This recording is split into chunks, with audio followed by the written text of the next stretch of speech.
recebê-los para a segunda conferência magna, iniciada pela professora Markusen. Como já é a segunda vez, o segundo evento, então vou abreviar as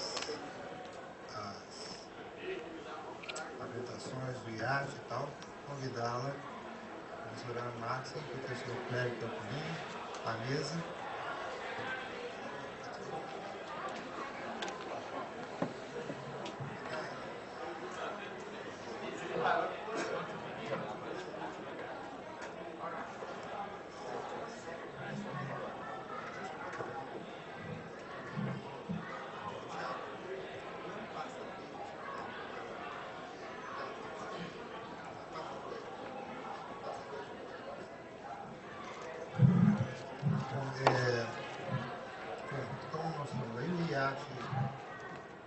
Traz a professora Markusen, sob o patrocínio da FUNDEP, na Cátedra de Unidades Letras e Artes,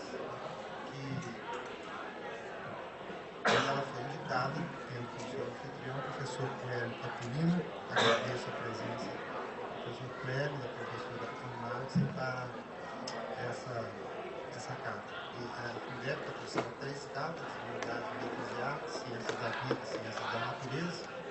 A Fundação Forte patrocina uma, Criminalidade, Violência e Políticas Públicas.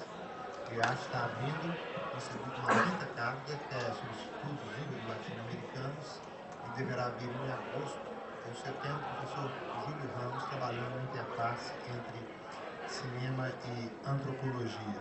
Então, agradeço a esses parceiros, a Ford, a FUNDEP, e ao anfitrião, o professor Clérigo Campolim e a Markusen para essa atividade. Apenas uma vez, que a gente já falou na vez anterior do papel do IEAT, dos seus programas e tal, gostaria de dizer que até depois de amanhã estão abertas vagas para professores residentes do IEAT. O programa do IEAT tem onde professores da UFMG ficam durante um ano desenvolvendo seus projetos de pesquisa no IEAT, e até dia 18 a inscrição, e também para alunos estudantes voluntários. O IEAT, pela primeira vez, aí ele abre esse programa também até dia 18. Estudantes que queiram trabalhar no IEAT, desenvolver pesquisas junto e apoiando aos professores residentes. Nós estamos com o edital aberto até dia 18, sexta-feira. A inscrição é muito simples, só basicamente é um currículo para apoiar, sobretudo, as atividades dos professores residentes. Nós temos, na programação do IEAT, só para lembrar, nós temos aí na semana que vem o professor Kenneth Zeichen, da Universidade de Wisconsin, que é uma visita internacional que o IEAT está trazendo, que vai trabalhar uma palestra sobre temas atuais e controversos na formação de professores nos Estados Unidos e no Brasil. Essa palestra será no dia 23 de abril de 2008, quarta-feira que vem, às 16 horas, no Auditório Neidson Rodrigues, lá na Faculdade de Educação. A gente tem ainda, agora, a Cátedra de Ciências da Natureza e Tecnologias.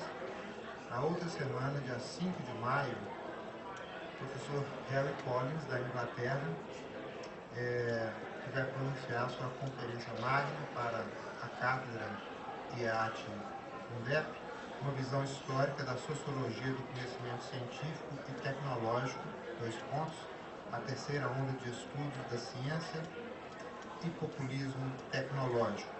Nessa palestra, o professor Harry Collins será dia 5 de maio de 2008, às 9 horas, no auditório da reitoria.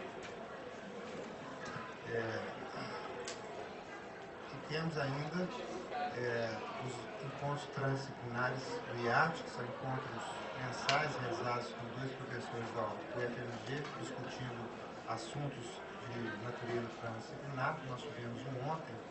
Nós vamos ter no próximo dia 13 de maio, portanto, daqui a 3 semanas, o encontro transdisciplinares, arte e mídia, outros suportes da escultura, novas subjetividades e integração dos saberes, com o professor Jacinto Luiz Brandão, diretor da Faculdade de Letras, e o professor Francisco Marinho, da Belas Artes. Esses encontros são mensais. Esse próximo encontro será no dia 3 de maio, às 9h30, lá na Escola de Belas Artes. Então é só para anunciar alguns programas, especialmente esse dos estudantes voluntários, professores residentes, que se encerra aí dia 18 próximo. Muito obrigado. Desculpe o tempo, passo a palavra ao professor Fred para apresentar a professora Markusen.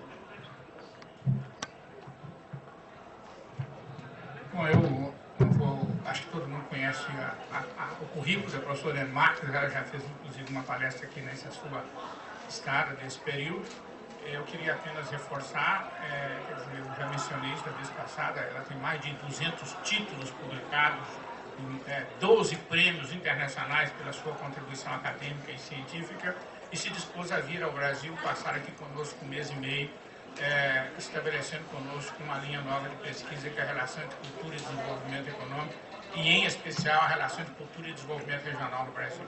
Ela está com um projeto enorme tratando desses assuntos nos Estados Unidos, na Coreia, com uma pesquisadora que já trabalhou conosco com um projeto anterior, deu origem a um livro, Second Tier Cities, e portanto eu estou convencido que isso é o início de um projeto que vai frutificar aqui dentro da UFMG e vai permitir a integração entre várias áreas de conhecimento, entre várias unidades, para que a gente possa tratar de um assunto dessa natureza. Eu não vou me alongar mais, vamos ouvir.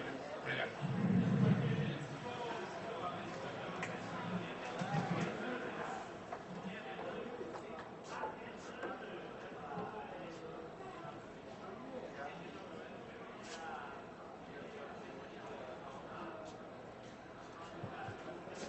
Bom dia e obrigado muito à IEAT e a celebrar meus colegas para o tempo aqui em nosso grupo de pesquisadores.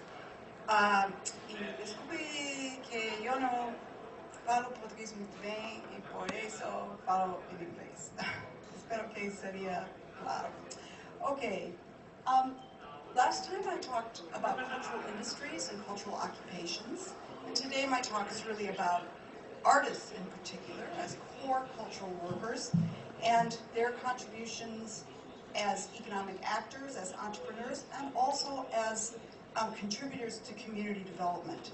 And I'm particularly interested in my work in regionalizing the analysis of cultural industries and occupations, placing it in a regional context and talking about policies at different levels, national, international, regional, state, local, within cities, and so on.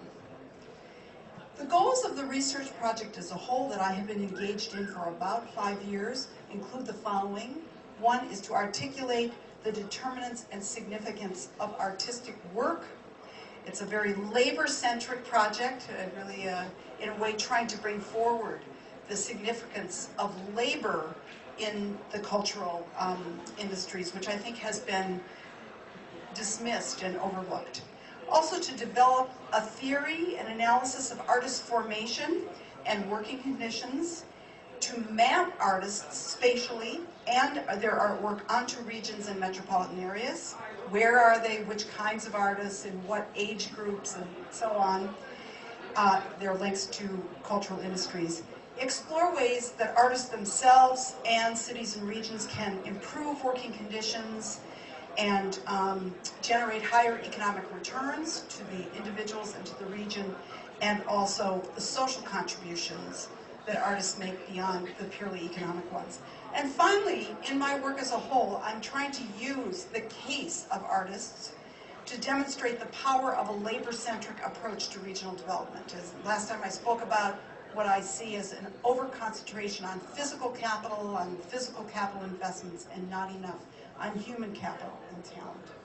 I'm going to say just a few really quick things about conceptual contributions and frameworks, theory and methodology, and then I'm going to give this very fine-grained look at artists, and we can, in the question and answer, return to the theory and method part if you would like to.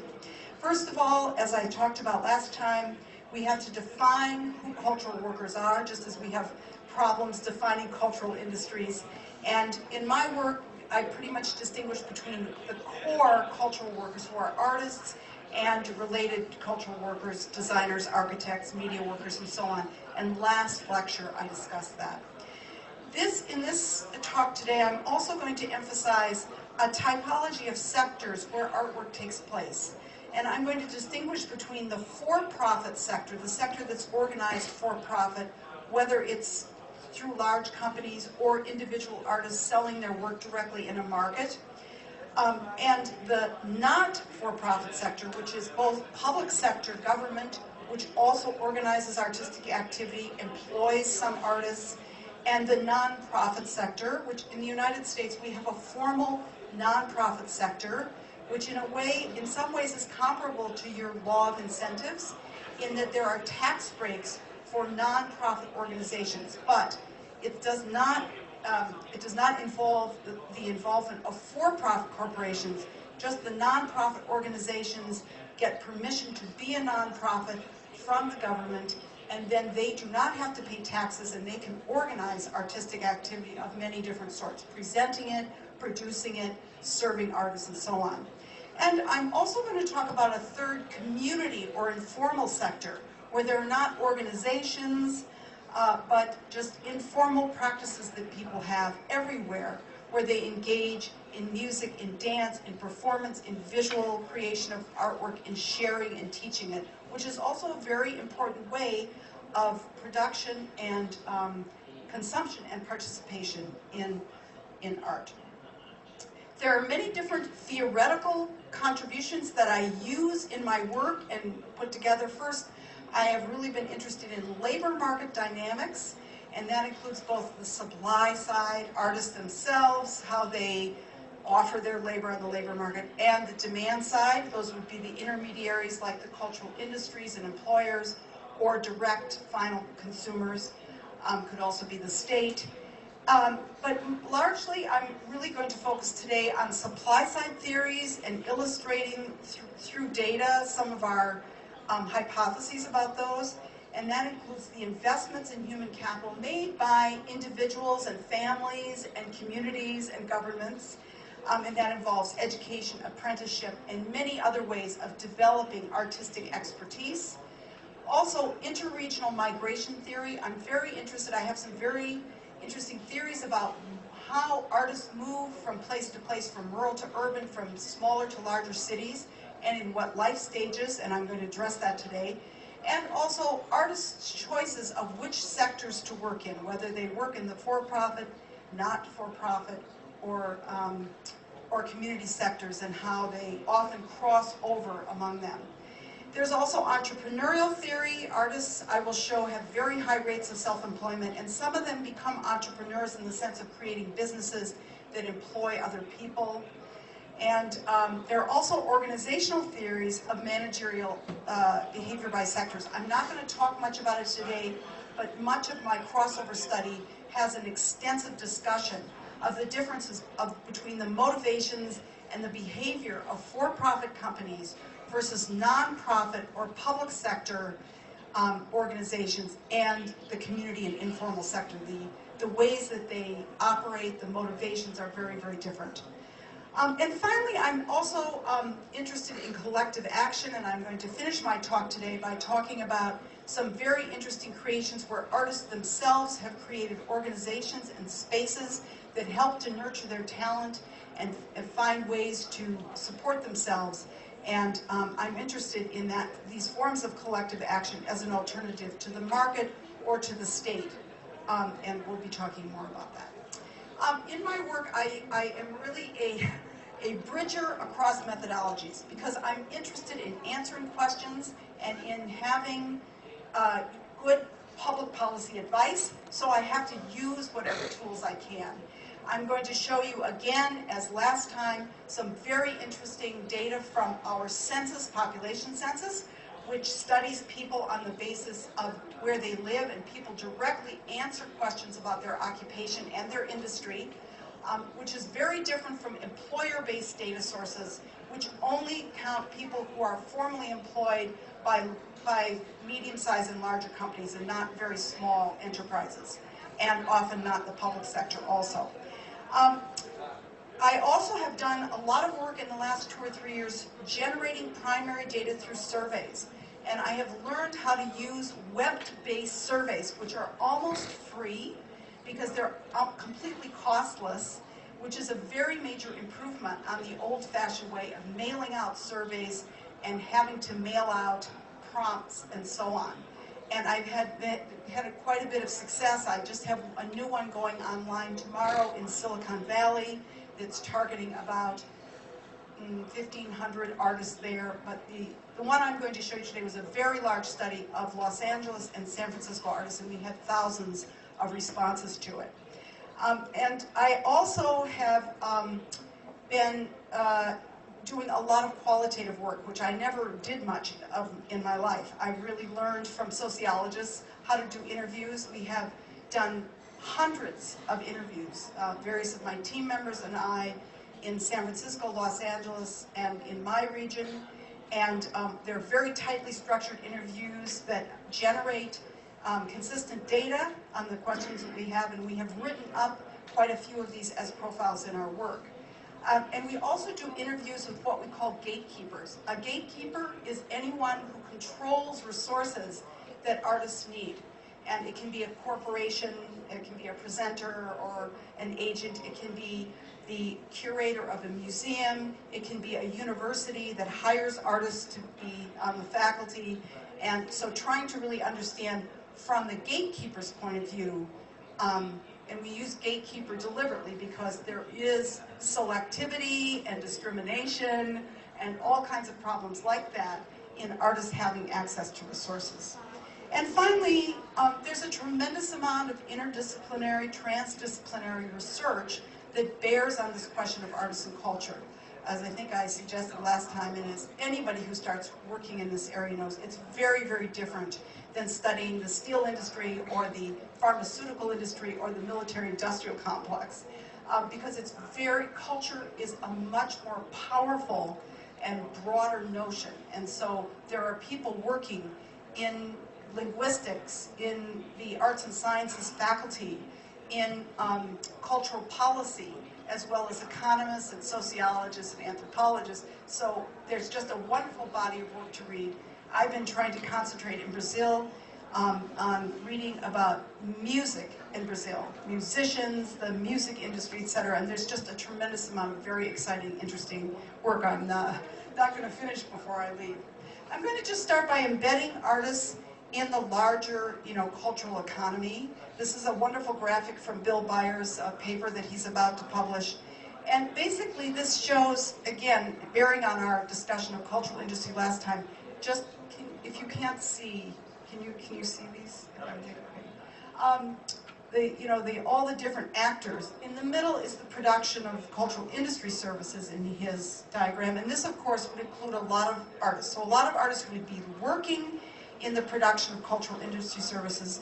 There are all the peripheral industries that are suppliers to production, including the manufacturing goods used while people consume things like your VCR at home or your, MP3 player. There are the channels of distribution, all the people that are distributing the machinery and equipment, or CDs, or distributing tickets to shows and so on. There are the capital goods used in the industry, so film, cameras, lighting for stages, just many, many forms of capital goods.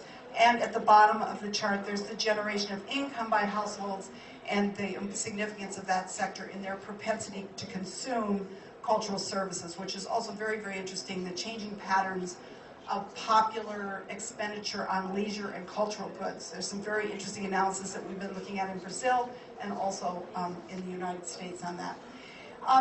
Now, besides artists working in the actual production, there's also artists working up in the northeast quadrant there, which is training to deliver and consume cultural industries services. So there are many artists working in education that are educating a broad public and future artists.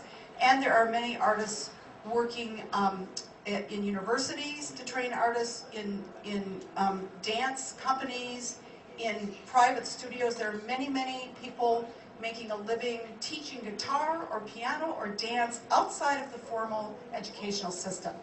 So mostly artists are in those two quadrants in terms of placing them in this larger industry. There are some artists working in some of the others, but mostly artists are really focused in that part of the larger cultural industry sector. Okay, I wanted to just, say again something I said last time, that there are many ways in which artists uniquely contribute to regional economies. One is through high self-employment and entrepreneurship rates, which I'm going to show some data on. A second is because they are highly mobile, among regions with the country, and even also internationally, which I don't have data on, but I know it's the case because I can see the tremendous migration into the United States of various artists from other countries, sometimes for political or personal reasons, sometimes for artistic reasons. And I just can't see the other side because I don't have any data to see the ones, but we know, for instance, that whole generations of jazz musicians, especially African-American jazz musicians from the United States, basically lived in Paris most of their lives. So there is this kind of, mobility, at least in one stratum. And finally, I'm going to really talk quite a bit today about the high rates of crossover of artists across these sectors, the commercial sector, not-for-profit, and community work. And those are the main themes of my talk today. So, artists as key cultural workers, I just repeat this from last time, high rates of self-employment. They are direct exporters of their work from the regional economy. Think about Milton Nascimento. Does he still live in Minas? Mona? See? He lives in Rio. Well, too bad. But anyway, at the beginning, when he had his group, Club de Esquina, todos están aquí, un grupo, y fazem, a living, and so on. Okay, see, I'm trying to talk Portuguese sometimes. That's so amazing. They also work on contract to make non-arts firms more productive. I talked about that last time. And also they are helping to attract other skilled workers and companies through their contributions to the amenities for a place to live. And I will be touching on some of these as I move on. Okay, just to remind you again how extraordinarily high the self-employment rates of artists are. And these are rates that are drawn from a special survey by the US government, which includes both the census, which only talks about people who do their artwork as their primary occupation, and adds in people who do it as a second occupation. So these numbers are a little higher than some of the other ones I will show you, but they're as high as 68% for writers and 50% for visual artists. In the US as a whole, the final row in the table, only 8% of people working in the American economy are self-employed. So these are very, very high rates of self-employment. It means that they do not have an employer who's giving them a paycheck every month and taking out their taxes. They're making their own way. Now, I want to really emphasize why this means that studying artists through the census, and we are, Ana Flavia and others are really doing a wonderful job here pulling comparable data from the Brazilian census, why it's so important and why it's so different than using employer-based data, which is what we usually use for most industries, because self-employment rates are usually very small. This is a very busy table. But basically what this table shows is if you take the top metropolitan area, Portland, Oregon, in the census, 1,647 people said that they were artists, but in the employer-based surveys for that particular metro, employers only reported employing 220 artists. So this is a discrepancy, a very serious discrepancy, because a lot of self-employed artists are not working directly for employer. And that happens to be the very highest underestimation. So you can see that in the middle column, census to OES, there are actually 7.5 times as many artists as self-reported as they are in the census. And I stress again, the census is people saying this is their primary occupation by the number of hours they work a week. So it doesn't include doesn't include the unemployed artists, and it does not include people who do it as a second job. So this is a problem. Even in places like my city, Minneapolis, St. Paul, it's only, underestimated in the employer-based data by, 80%. But still, that's a lot.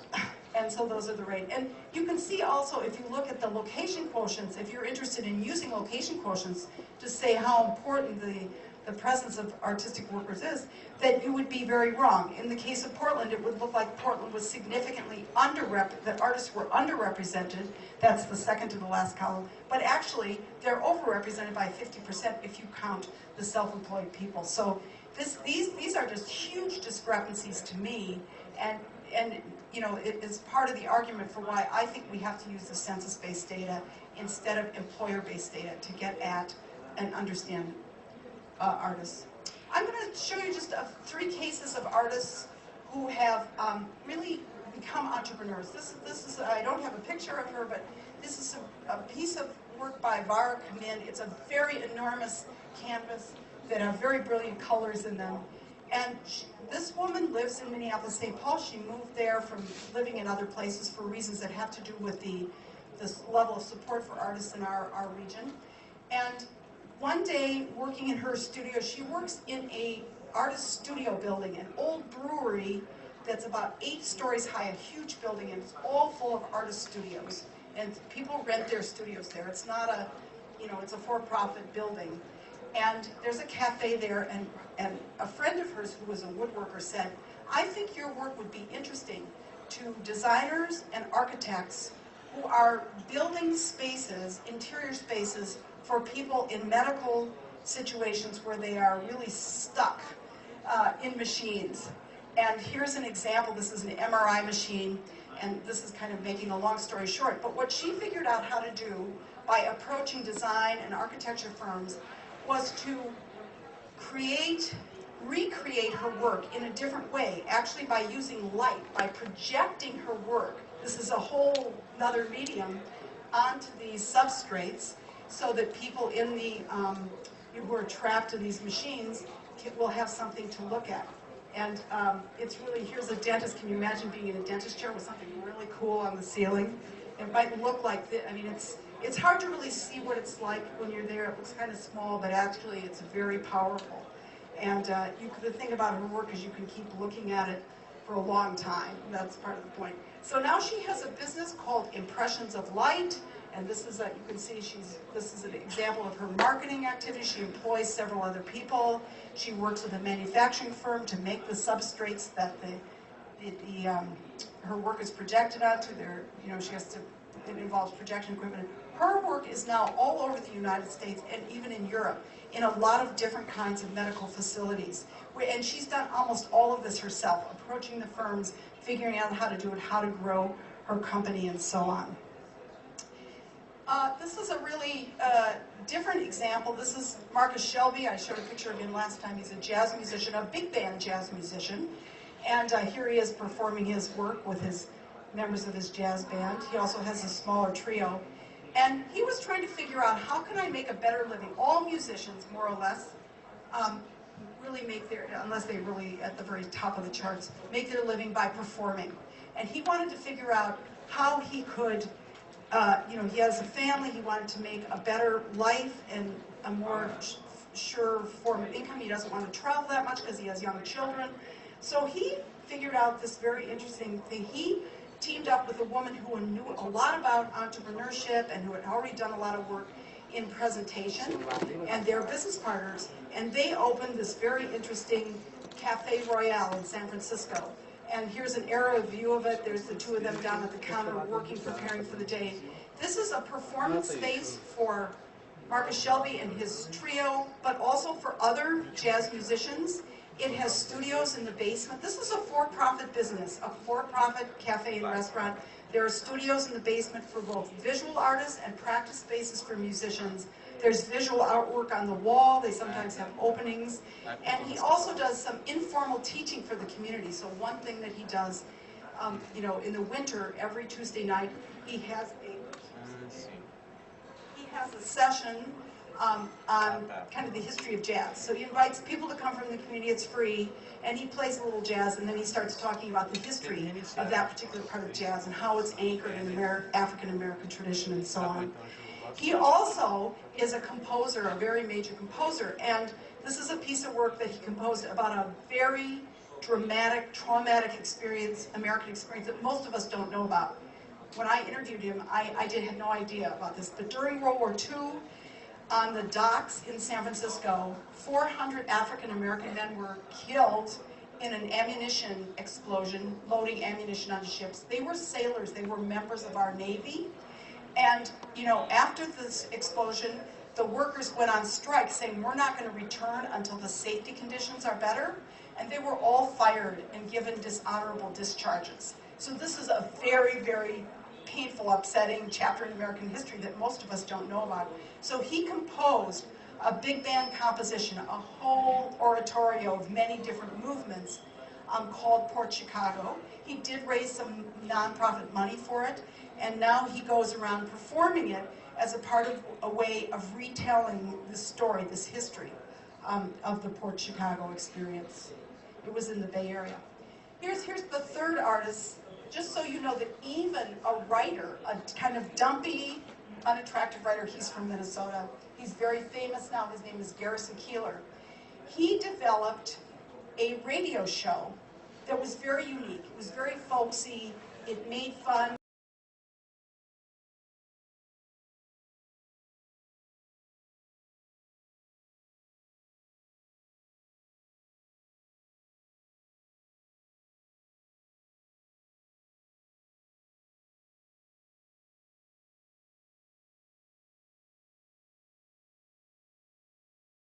About 2 years ago, it was not a very good movie, but Meryl Streep was in it, and it was done by a famous director. I've forgotten his name, he just died. Anyway, they do this radio show, and in addition to the radio show, which is a public radio station show, and it's based in our public, radio organization in Minnesota, which is fantastically successful for many reasons, and it goes all over the United States, and it is a live show. So, tons of people, and he travels the show, travels around the U.S., all kinds of people come to see him just do the radio show.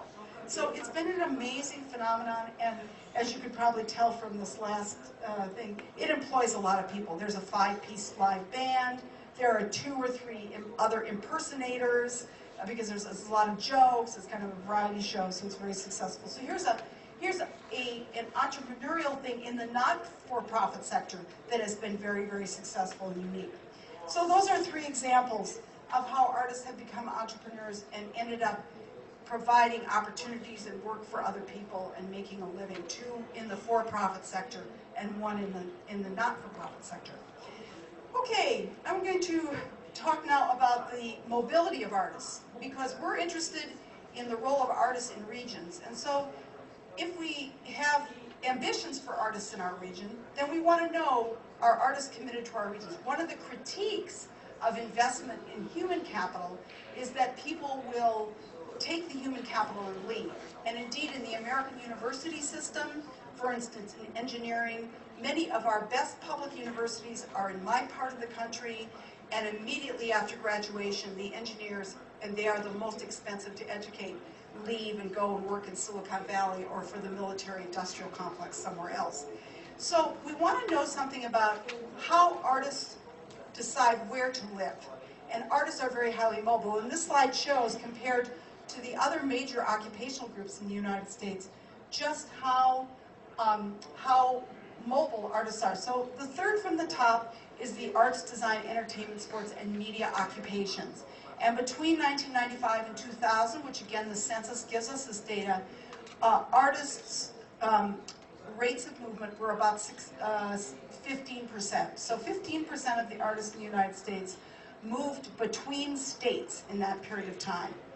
And you can see also that that's the life and physical scientists and computer and mathematical occupations had higher rates, but they have much lower rates of self-employment.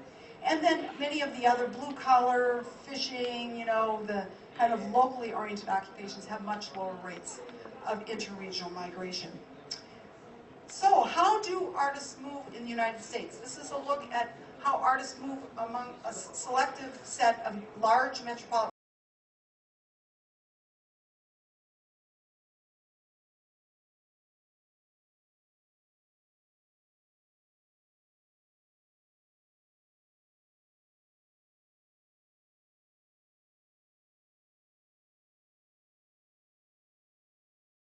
Angeles, for instance, this number in the second column, 2.16, that means that more than 2 artists arrived for every artist who left the Los Angeles metropolitan area in that 5-year period.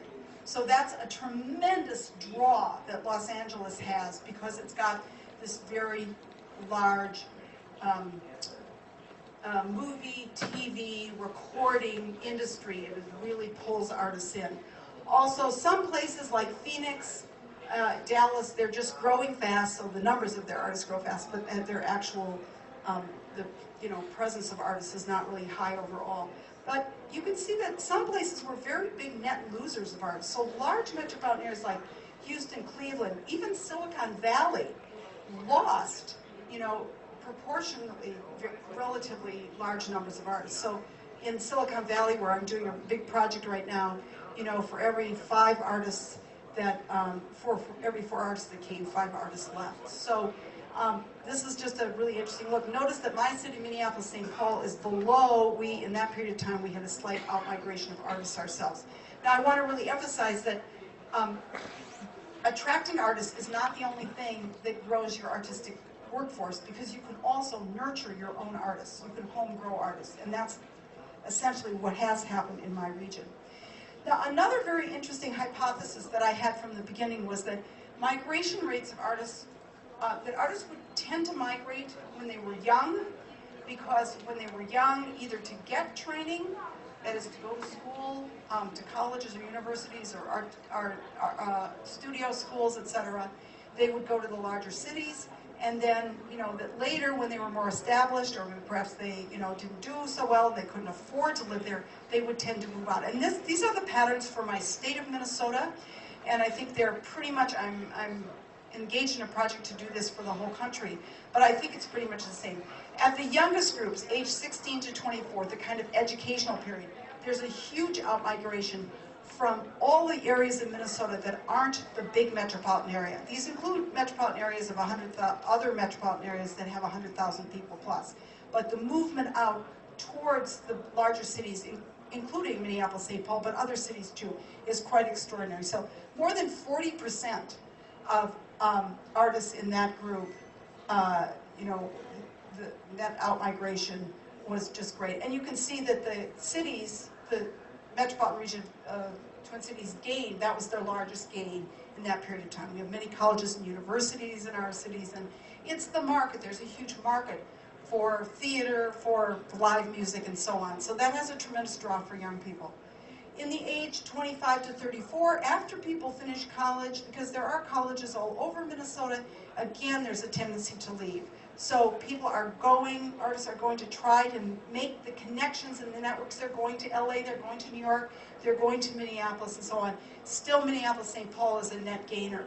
But in this third group, this is very interesting. So from age 35 to 44, the metropolitan area that I live in, which is about the 16th largest in the US, actually loses artists. And the smaller places in Minnesota gain. So this is a reverse migration of people. These are artists, so this is still their occupation. They're seasoned artists. They're particularly writers and visual artists who have been able to establish a market, a career, and can return to a smaller, more affordable place. I talked about the reasons why people might do that last time, and engage in their work there for various different reasons. Then also after 65, there's a reverse migration to artists. So in the work I've been doing with smaller towns and cities, I've been trying to emphasize the opportunity to not focus on the youngest people, because they need to go to larger cities to learn, to get the experience, to network, but to try to focus in this middle-aged group.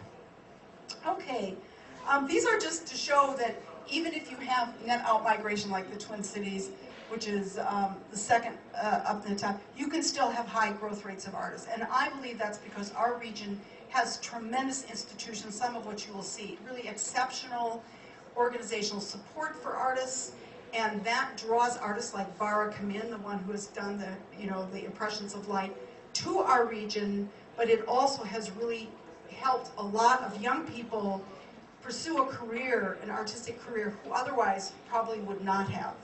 And those are just the differential rates again. over the 20 years. This just shows you in Minnesota, again, the pattern of concentration of artists. This shows, I like to show these next few slides because they show the power of mapping to really present data. Most of us who are economists, we use tables and we do regression analyses and everything else.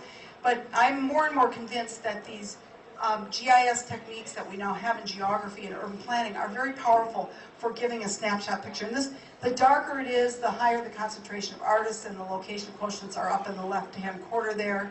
But you can see there are some areas of Minnesota which don't do as poorly as others, and there are lots of reasons for that, which I really won't go in. Also, within the Twin Cities area, you have the same phenomena. In general, this is true for every metropolitan area I've looked at in the United States, artists flock to the inner cities. This was shown also in Nisio, a study of artists in Belo Horizonte, right? That the musicians that you studied, the rock band musicians, were mainly, you know, in the center of the city or nearby and not farther out. So here it is too, you can see that, you know, the suburbs have a deficit of artists and the artists are really moving to the inner city. This is one of the reasons why there's so much interest by aging cities that are challenged by the dispersion of middle and higher income people to really focus on artists. It's because they're a group that likes to be in interior cities. This is a mapping of the data that we used from the census for our work on Los Angeles, and I like to show it just because, again, it shows how much you can convey just with a map. The very darkest, you know, area is the whole area of Hollywood and West Los Angeles, Santa Monica, and that has very, very high concentrations, location quotients of over 8.0. That means that there are 8 times as many artists as a percent of the workforce than there are in other areas of LA. So, but a lot of other areas of LA have a lot of artists, and the other interesting pattern here is just to observe the composition of artists. So, performing artists, which is the green swatch, are really concentrated around the whole center of the media industry, which is Hollywood and around that. And in the more dispersed areas of Los Angeles, many of which are very Latino or African American, etc., the artists tend to be musicians. There's a much higher percentage of artists who are musicians there than performing artists, and to some extent visual artists as well. So there's a lot more that can be said about that, but in metropolitan areas, there's also different patterns of location, of residential location on the part of artists by discipline, by gender, by age, and so on. I thought you would also like to see the intersection between artists and cultural industries. So from the census data, we can also ask artists what their occupation is and what industry they work in. And these numbers are interesting because when they report their industry, they are including industries that they work for, even if they work on contract. So they wouldn't ever be counted as an employee in that industry, but they might, for instance, there are many, many writers for newspapers who are stringers. They only just work on piecework basis. They're not employees of the newspaper. They get paid for each piece that they do. So they would show up. And I just wanted to show how differentiated it can be. So the first column of numbers is the U.S. as a whole. The most interesting thing in this data, I think, is that if you look under musicians and composers, 32%, 33% of musicians and composers in the United States work for religious organizations. And this is a very interesting phenomenon that nobody feels very comfortable about in the cultural community, but it's a fact. And it also is responsible for a tremendous dispersion of musicians, because even very small towns pay someone, at least in part, to be a choir director or to be an organist at a church, or even sometimes to do visual work. So the other things that are really notable is that Los Angeles, the motion picture industry, for instance, employs 20% of all visual artists compared to you know, just 3% in the U.S. as a whole. So you see again that tremendous, you know, importance of that cultural industry there. In Chicago, the main employer of visual artists, besides self-employed, which is the, you know, the one that says independent performing, is the kind of cultural presentation and independent artist sector. 16% of the visual artists in Chicago work in advertising. Chicago is a huge advertising center, which Los Angeles is not. And Boston, specialized design services. So visual artists are playing different kinds of roles in different metropolitan economies. And the same is true if we go down the table Boston also has a huge radio and television broadcasting complex, especially public radio, that's been very successful. So that's a very large employer of performing artists, whereas in Los Angeles, you know, almost 50% of performing artists are employed by the motion picture industry compared to just 20% in the U.S. as a whole. And so on. Writers, very interesting also. Again, 20% of the writers in LA work for the motion picture industry compared to just 3% in the U.S. as a whole. But in Boston, a lot of them work for the management, scientific, technical consulting services industry, and a lot of them also work in publishing, twice as many as nationally, because Boston is a major book publishing place. So again, we can use this kind of data to really try to understand the intersection between cultural industries, etc. Okay, I'm going to shift now and talk about the work about the different sectors.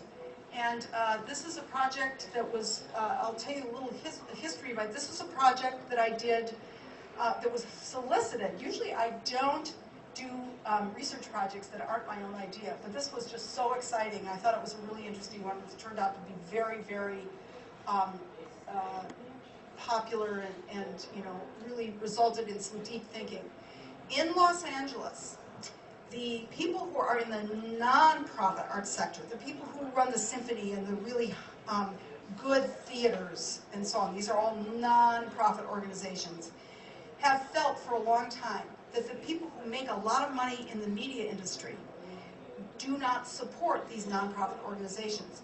In the United States, as opposed to Brazil, where now you have mostly this new law of incentives as a major form for public sector support of artistic projects by approving projects, but then giving tax breaks to private sector corporations to sponsor those projects, where the motivation to the private sector corporation is that, you know, this will be good for marketing. We have some corporate support of artistic funding in the U.S., but it is small and getting smaller. It's less than 5% of the arts funding in the U.S. as a whole. So,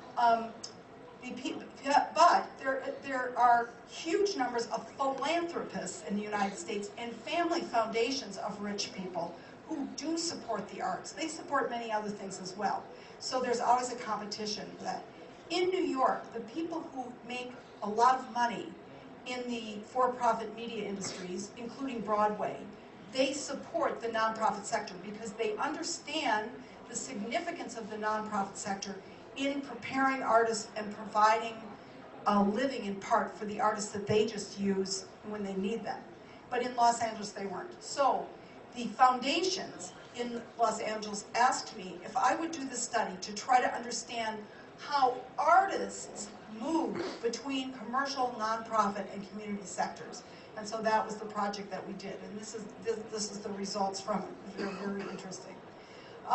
First of all, this is from the census, and it just shows you overall for the 3 metropolitan areas that we looked at, which were Los Angeles, San Francisco, and Silicon Valley, or San Jose, which is adjacent to San Francisco, Oakland, the percentage. You can see that the self-employment rates are quite high. Again, this is just the primary occupation.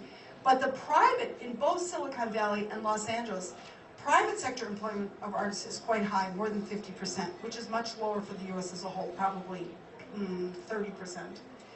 And in San Francisco, it's higher. I mean, it's higher than nationally, but a lot lower than the other 2. In San Francisco, you're much more apt to work for the public or not-for-profit sector, also in Silicon Valley. And Los Angeles, it's just interesting how tiny the nonprofit and public sector is, because either self-employment or private employment is really, you know, the basic way that people are working. So what we did in this project was to do this large web-based survey. We got about 2,500 responses by artists from the regions. And this is a little hard to interpret. I'll just try to lead you through it. We asked them 3 questions. What % of your income is earned in each sector? And the top row shows you that more than, or 51% of the artists responding said that they worked more, or that they earned more than 65% of their income in the commercial sector. Only 32% said that they earned more than 65% of their income in the not-for-profit sector. And very few made a living, so to speak, or worked full-time in the community sector. But then we asked them how much time they put in as opposed to how much income they made. So even though 51% of people responding said they worked more than two-thirds of their time in the commercial sector, or sorry, that they only made that much income. They only put in 39% of their time in that sector. So that's very interesting to us. And the same with, not-for-profit, kind of slightly lower percent of time. The interesting thing, though, is what is in the middle two columns, where people had quite a mix of experience. So it just turned out that we were really struck by how many artists were working across sectors simultaneously. People also do it through their lifetime. They shift from one to the other, but many are doing it all the time. But the most interesting thing to us, which was unexpected, our hypothesis was that if money were not an issue, that people would want to work either in one or the other. They would either want to work for Hollywood, or they would want to work for the nonprofit symphony or whatever. But it turned out that across the board, people said they would want to do more crossover rather than less. And in a couple of minutes, I'll explain to you what came out of all the interviews. And also, we had open-ended, just tons of answers from people. I'll give you a few really quick examples. This is a young filmmaker, Seth Gordon. He lives in Los Angeles now. He's from Seattle. And he won a nonprofit competition from a corporation, from Sony or someplace, to do this film called New York Doll, which is a documentary of a famous rock group, which I didn't even know about, from the 70s, and follows this one guy through his very sorry life of drugs, etc., and then to a reunion of his group that happened in the last few years in London. And it just did really well, and now they've done another this one was at Sundance and did very well. Was distributed through major theaters, not a really big deal, but in the bigger cities. And their second one also. Now he's working on a feature film. The thing about him also is that he started a group of young professionals to help use video and documentary to help people solve problems. And his first project was to do a video for a home for unwed mothers, young mothers who didn't have partners and needed a space to live, and he did this video to raise money for them. So he's an example of somebody that crosses over between these sectors. This is Claudia Bernardi. She's Argentinian. She came to the U.S. during the period of the most powerful repression in Argentina. She does some really wonderful work as a visual artist. And one of the projects she's been doing recently is working in El Salvador, I think, with a very small community, trying to build a school that has an emphasis on the arts to help young people and everybody in the community use arts. So she uses some of the money that she makes. She exhibits in galleries, so she has a for-profit part of her work. She teaches part-time in the nonprofit sector, and she does this community work. Very interesting. This is Hiro Kosaka.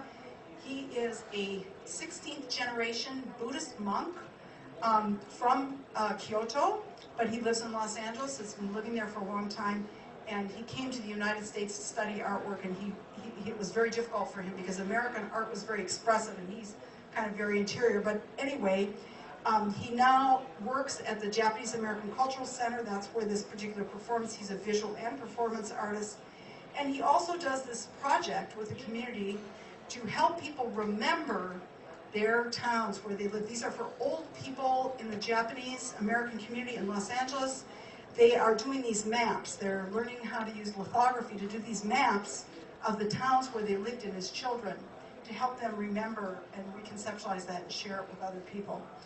Partly I'm trying to also demonstrate here how many artists are engaged in community work and make contributions beyond just simply what, as economists, you say, oh great, they're making money, they're selling something, they're making an industry successful. These are the reasons that artists gave.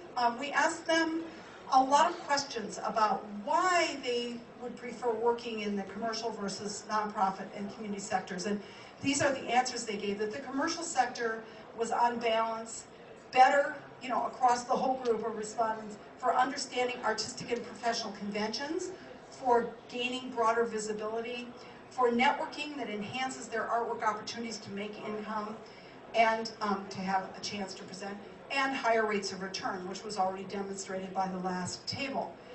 But the non-for-profit sector was a much more important place for aesthetic satisfaction, for exploring new media, chances to break out of your box of whatever you're doing, collaborating with artists across other media, and satisfying emotional needs.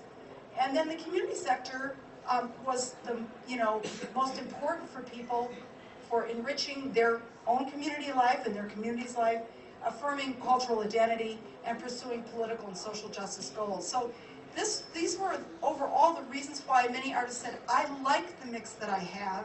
And many artists, these artists, like all artists, were not making that much money at their artwork. Some of them are doing non-artwork jobs.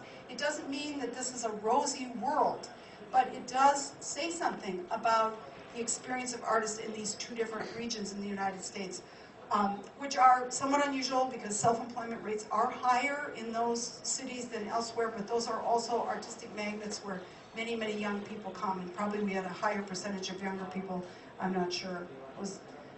Just a couple of examples. This is a woman, Tamara Hotwan, who's one of the top studio musicians.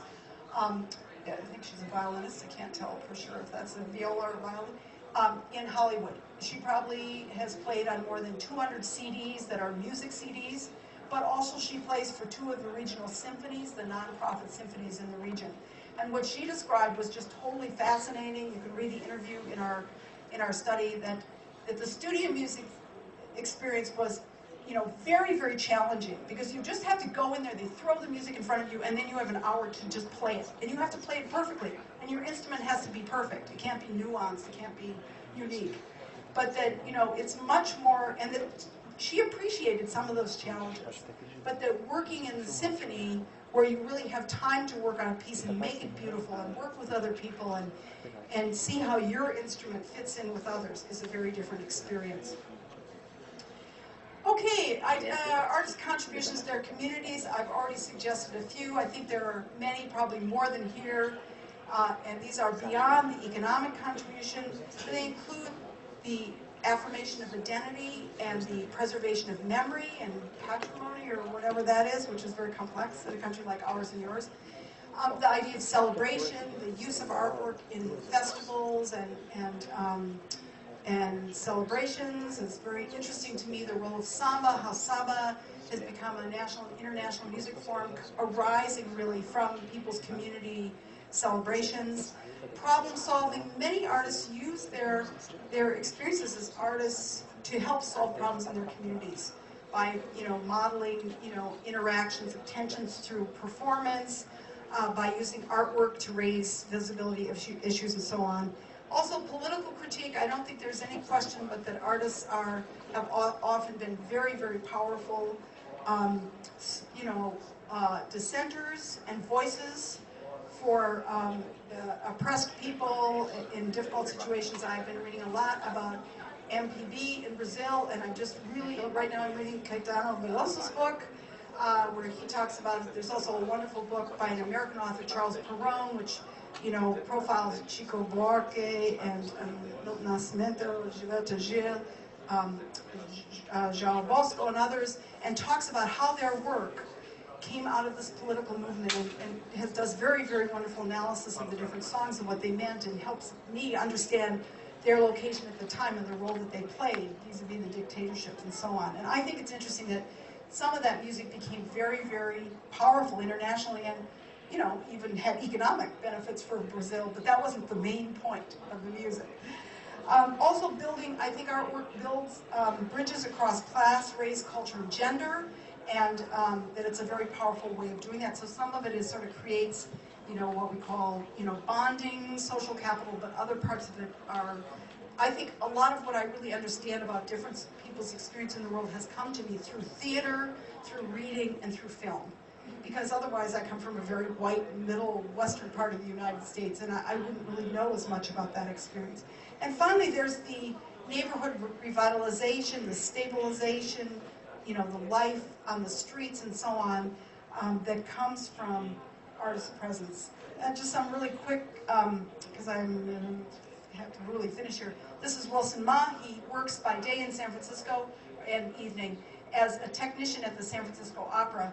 But he has in his community taken lion dance, which is a form of traditional competitive dance in China only for men, and brought it into the contemporary Chinese American community in San Francisco. And you notice that there are 2 women in this group. He's opened it up to women, and he's made it a much more cooperative dance form rather than this kind of competition, like a sports competition it used to be.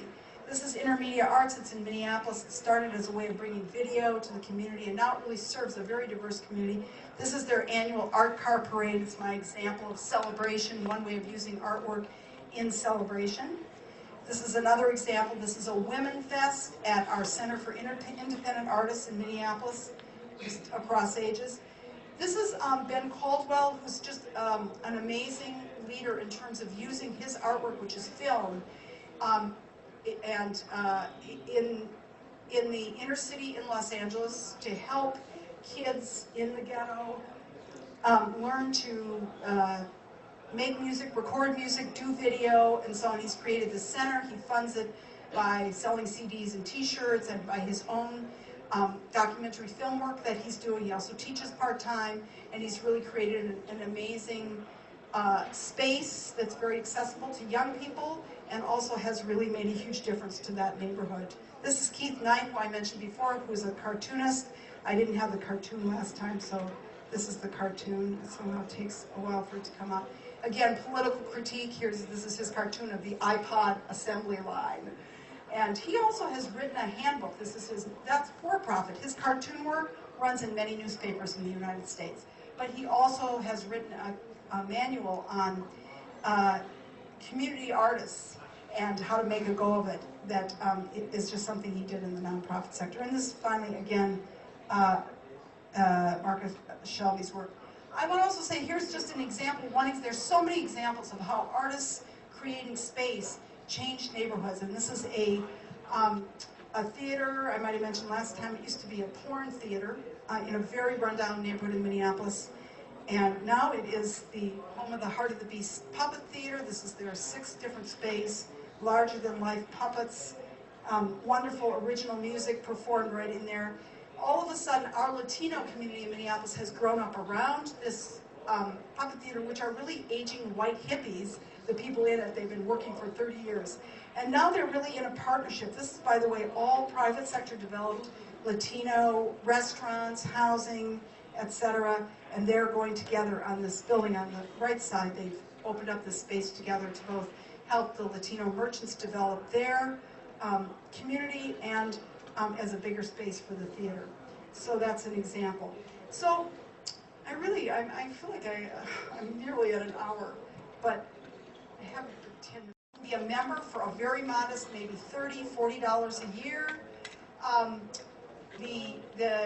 They're nonprofit organizations. Most of them, one is not even a nonprofit organization, and they offer a full menu of services to artists, including opportunities to take courses or to learn, opportunities to present work, to compete for fellowships, to compete for space to show or present their work, for space to work, for equipment very often, and so on and so forth. I'll give you an example here. I'll just tell you that the ones up here on the right, this is the Center for Printmakers. On the far, these are all in Minneapolis, St. Paul. The middle one, the open book for literary artists. The one up in the left-hand corner is a very small town for interdisciplinary artists. There's one for artists with disabilities, one for playwrights, and then intermediate arts, which is, kind of a community-based one.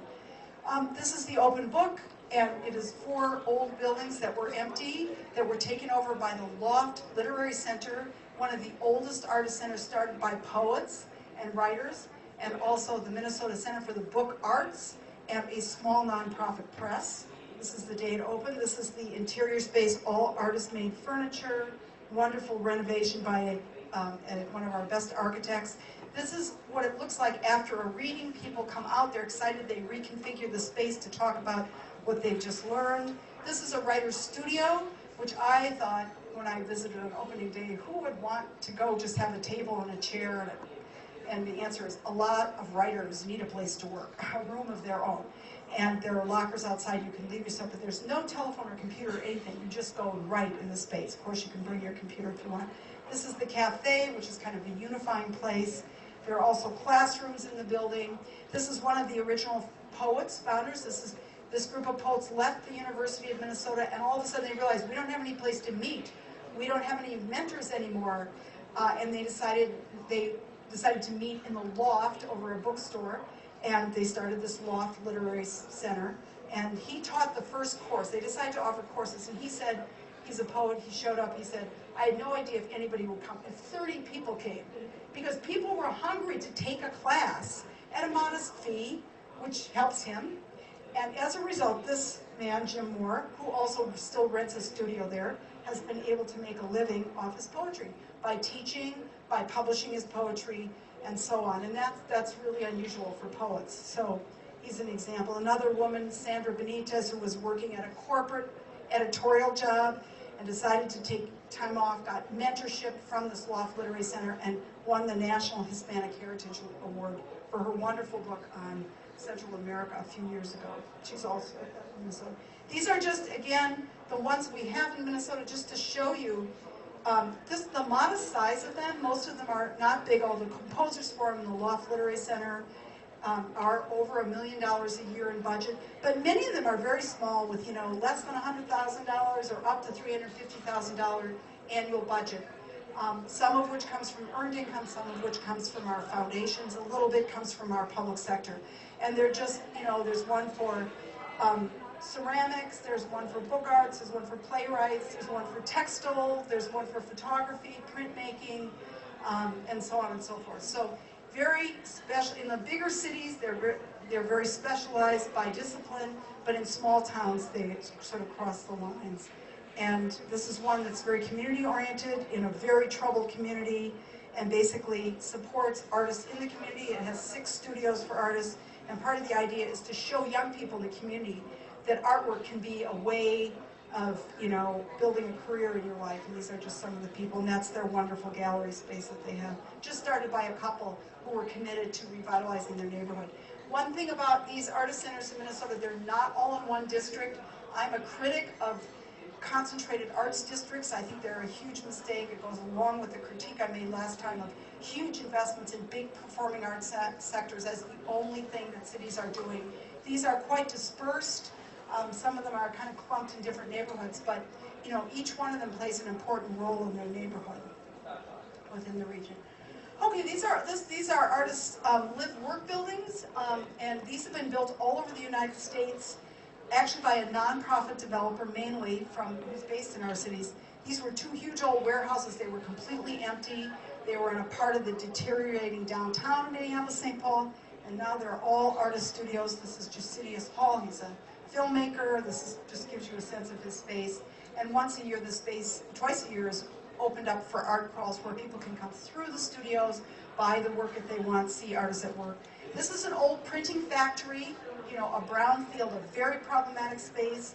It was a bargain struck between the city council and this developer, and now it is artist family housing, very affordable. Here's an artist and her son in her space, 2 stories. An artist in his Among Artists from, where are the Hmong people from? Cambodia? China and Cambodia. In his studio in the building, it's a very ethnic community, a dance studio in the building. So these artist live-work buildings offer space for artists to do work together. Some of them have galleries and so on also. I didn't include, there are small town ones. There's one that has 8 units. That's an old building like this in a small town in Minnesota. There are all kinds, and there are some that are built from new.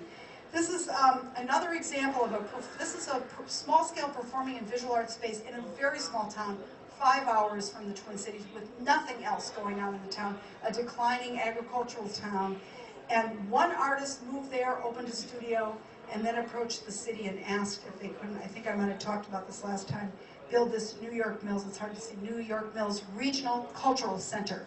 And these are just some examples of, this is their gallery they have in there, this is their studio space. They also have a visiting artistic fellowship. I walked in there the first time in November, and there was this amazing jazz pouring down from upstairs, and they had a jazz composer, an Israeli woman, jazz artist from New York, who was their visiting resident, and she was giving a improvisation workshop the next night in this little tiny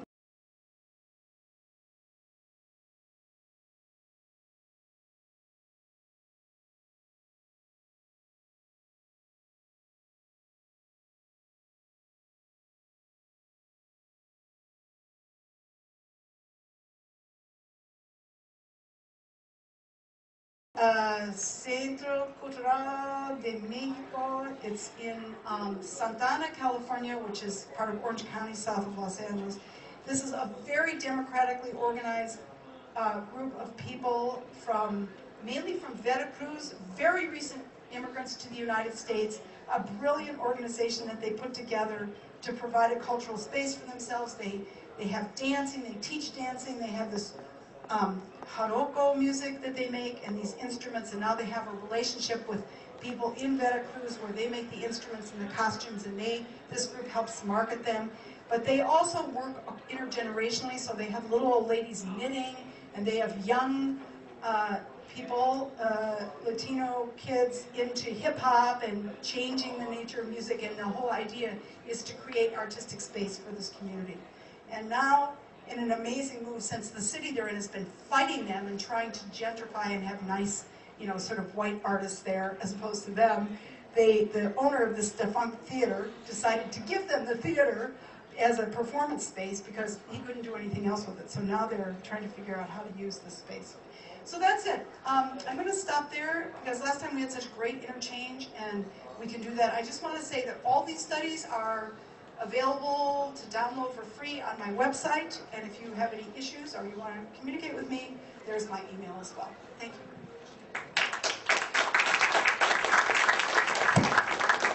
And what do you want? To answer one by one, or do you want to have a set of questions? Well, how long? It's up to you. You have no time to finish. Right. Okay, well, we could talk for 20 minutes or half an hour. We could have anybody who wants to raise things, we can do it. And so, last time it was so great. Questions people raised. And so, anybody else? Anybody? Questions? Pode perguntar em inglês ou em português, porque Yeah. tem tradução simultânea. Se perguntar em português, ela ouve a tradução. I'm saying that they could ask in English or Portuguese. If they ask in Portuguese, you just have in your phone.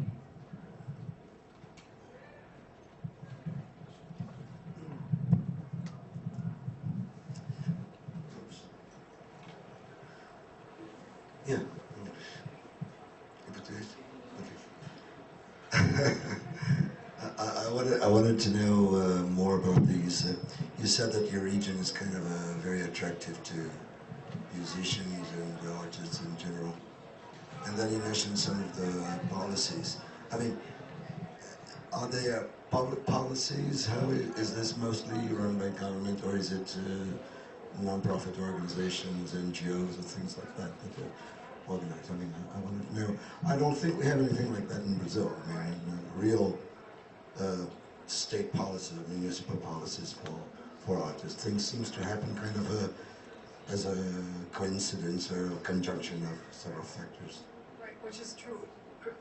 Well, that's a very good question because people ask me this question a lot around the country, and people have their idea. Actually, I'm trying to build a nuanced theory of the different ways that cities support artists and include some of these in it. So the ones I will say that are important in my region are the following. First, the most unusual thing about my region is that we have 3 very large family foundations. So these were fortunes that were made through 3M, which is one company, and through our major railroad company. And for whatever reasons, these foundations are very big, they have lots of resources, and they each have very strong arts programs. And their arts programs they're nonprofit foundations. They're run by very exceptional people who have been there for a long time and are really interested in nurturing artists. So they have lots of grants and fellowships for artists. For instance, Vada Kamin, one of the reasons she came to Minnesota was because of these nonprofit, because she understood that there was more money for artists to apply for grants to support, for initial development or career development and so on. So that's one thing. Just one thing, is this pure philanthropy? I know 3M is linked to tape recording or something like that. No, it's not like the law for incentives here. It's pure philanthropy. These funds are completely sequestered from the companies. They're completely separate. They have boards of directors where the descendants of the people, from these families are on it. But you know, they're pretty independent. They're mostly wealthy people, and they can change. Like, people are nervous now that the younger generation's coming on and they're not as progressive as their parents' generation, so people get nervous. But I think one of the things is that the leadership in this nonprofit sector is so powerful and has been so supportive of each other that has helped a lot. In fact, the guy who was head of the arts program and the biggest one for a long time told me that the reason that he did really well in his foundation is because he knew how to articulate and present his work in an upbeat way, and that everybody else didn't know how to do that. So he kept being very successful with his board and manager. Now he's head of all the programs in the foundation. So that's one thing. The second thing is this cooperative initiative by artists themselves to create these organizations.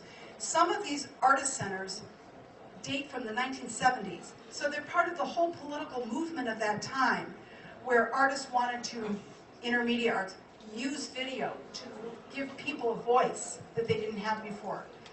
The poets to meet and get together. The composers to have a way, you know, to get together and make their work effective. So the fact that they exist, that they created these spaces, these collective spaces that had staying power and that were there, and that bridge across amateurs and very experienced artists. So that's the other amazing thing about them. So you can be just wondering if you want to be a writer and take an introduction to poetry, or you can take an advanced novel writing course, or you can take a course on how to market your work to magazines or whatever. So they really do that. So again, Vara Kamin, when she made the decision to come to Minnesota, at the time she was a writer, she wanted to be a writer.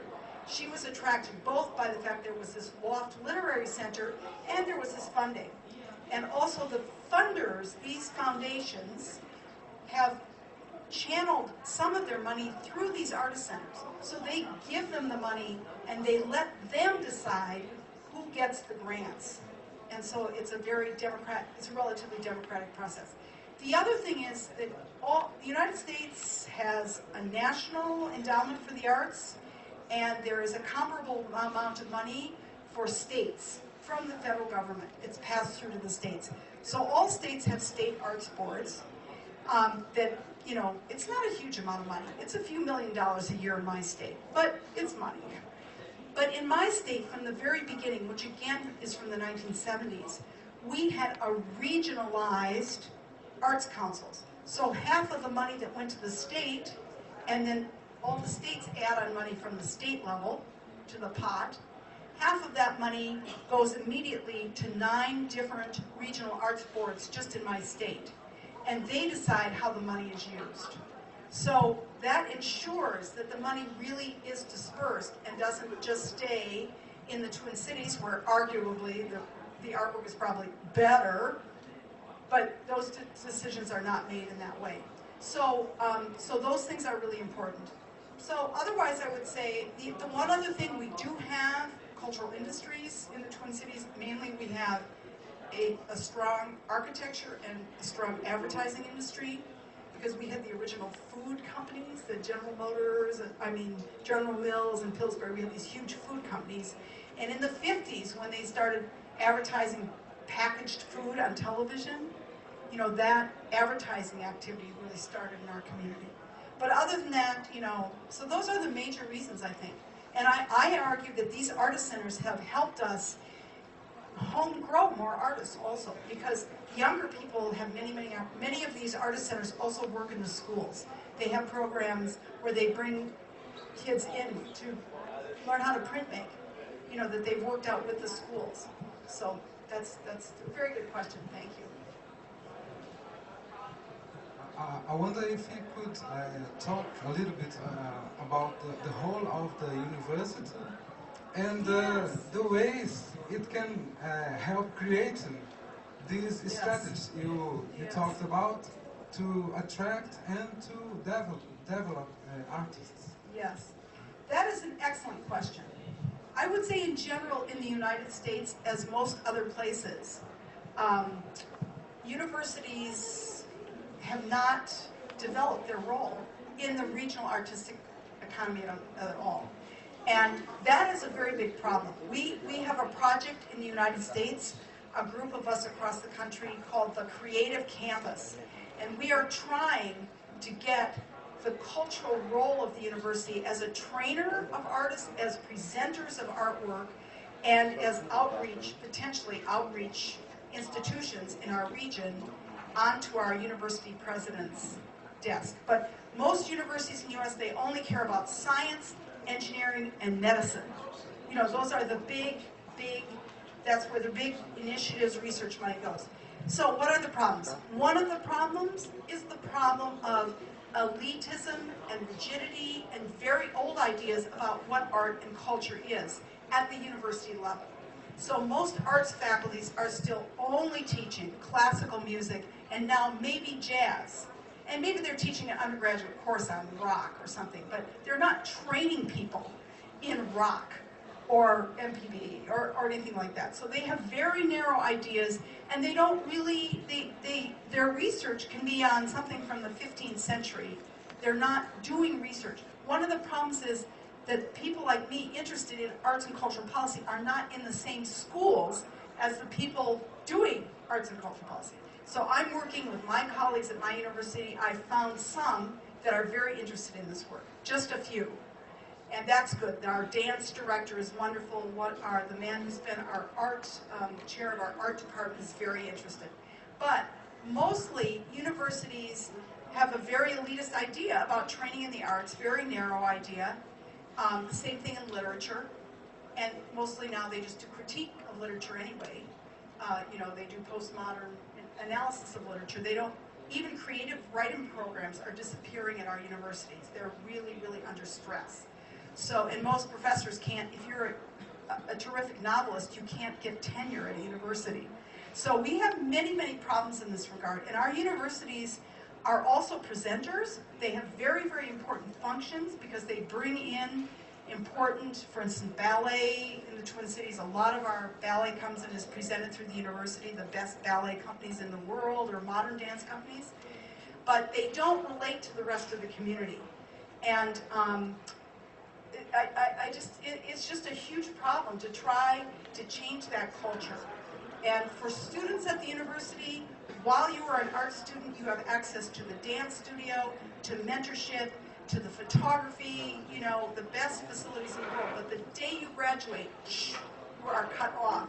So there are huge, we had a wonderful conference on art and politics at my university that I went to. We brought in 5 or 6 of the most famous political artists in the world, and almost nobody from the community was there because they didn't market it, they didn't advertise it, and there were a lot of empty seats.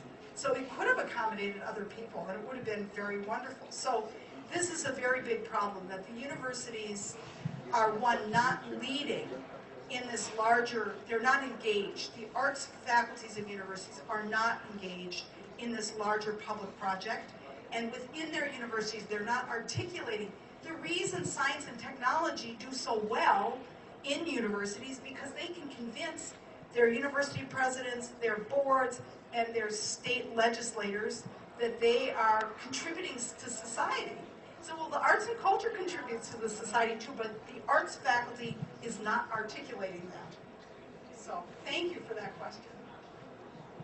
Other questions? Em português, se quiserem, o microfone aqui.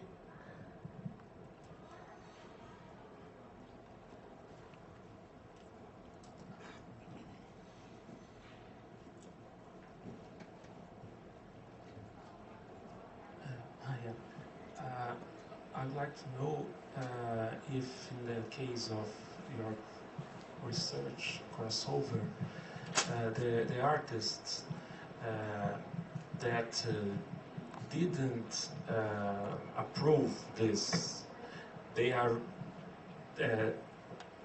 I want to give more, I want to give you, that you give more details on it. That's because they felt that the art didn't fix with commercial stuff. They defend some kind of pure art. And second, how can you see the problem of a very amount of artists that appears each year, and the role of public support on it. For the artists that start a career, how, in your opinion, could he left and get alone without the public support? Because here in Brazil we have this dilemma. Right, okay, so the first question is about artists who don't want the problem of artists working for the commercial sector. And say the second one again. I heard it, but I... The role of public support on the career of the artist. Right, okay. Those are both really great questions. The first question, there has always been a prejudice on the part of artists against working for the commercial sector.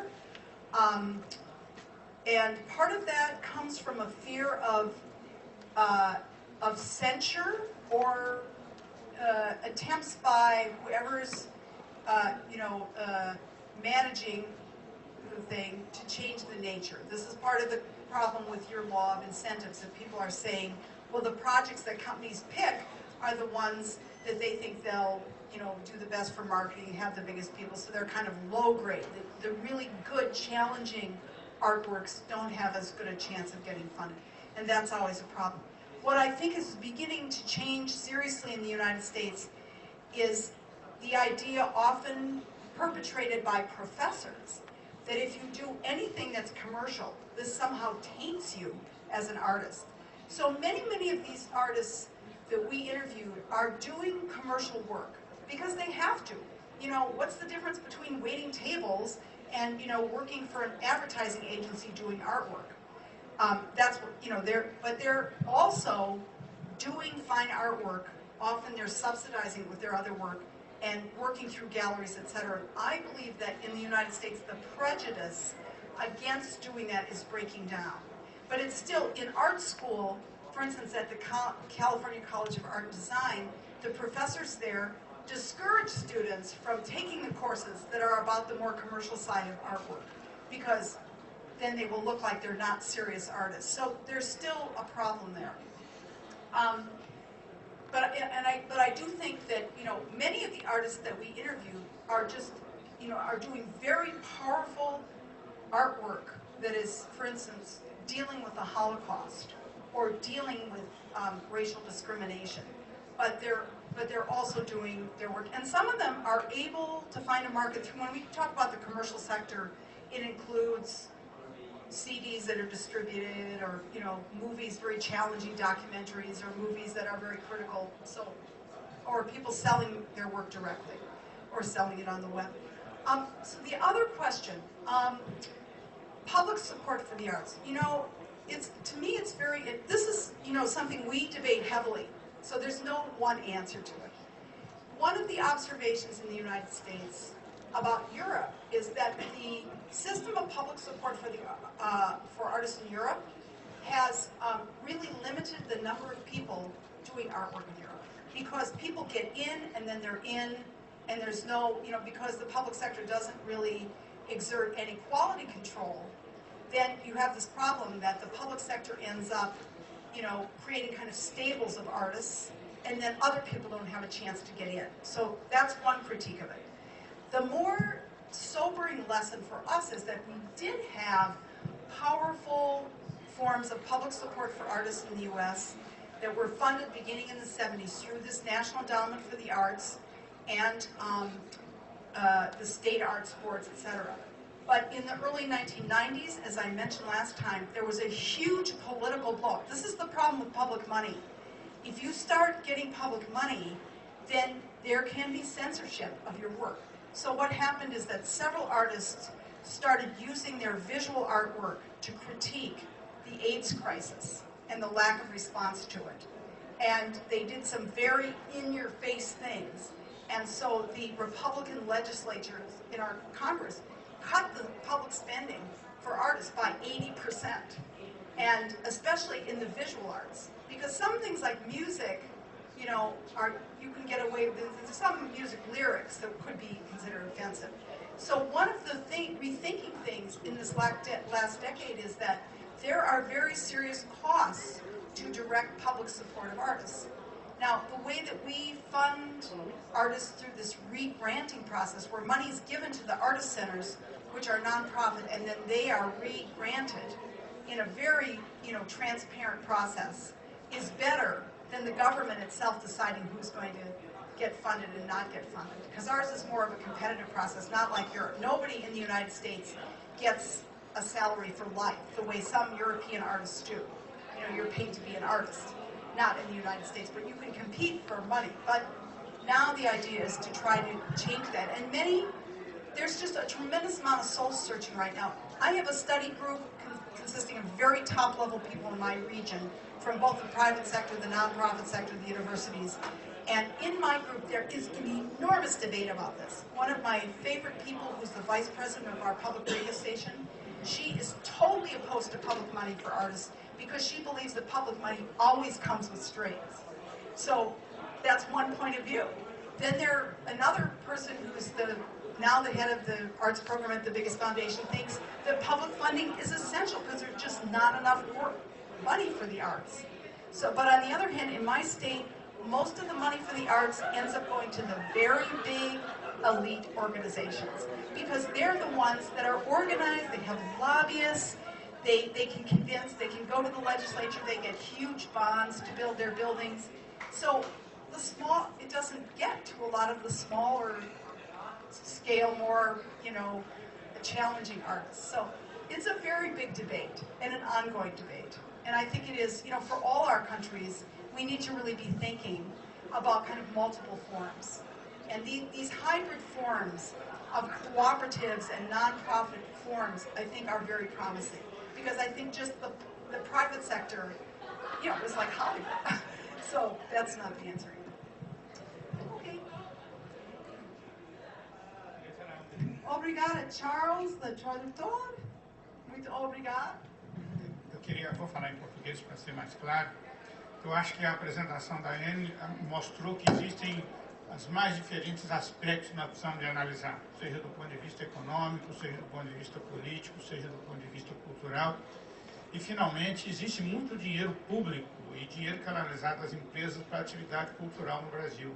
Então, é importante que isso seja estudado, e eu acho que o papel da universidade é um pouco isso, tentar identificar de que maneira esses recursos podem ser utilizados para a implementação da vida cultural como uma atividade econômica ou como também uma melhoria das condições de vida da população ou como inclusive criar condições para melhorar a inserção dessa população que está marginalizada da sociedade para dar a eles uma condição de cidadania. Eu agradeceria muito a fala da Anne e ela está aqui, vai ficar até o dia 30 de novembro, já tem um grupo de pessoas que está de 30 de abril e já existe um grupo de pessoas que estão integradas no grupo de discussão que nós estamos fazendo aí, estamos abertos. Muito obrigado.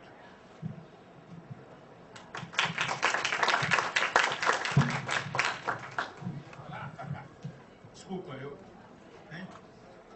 Agradecer a todos, mais uma vez lembrar dos eventos que já foram anunciados aqui, que estão abertos aí aos professores residentes, inscrições até dia 18, e alunos, estudantes voluntários do IEAT, inscrições também no IEAT dia 18, www.ufmg.br/IEAT. Obrigado.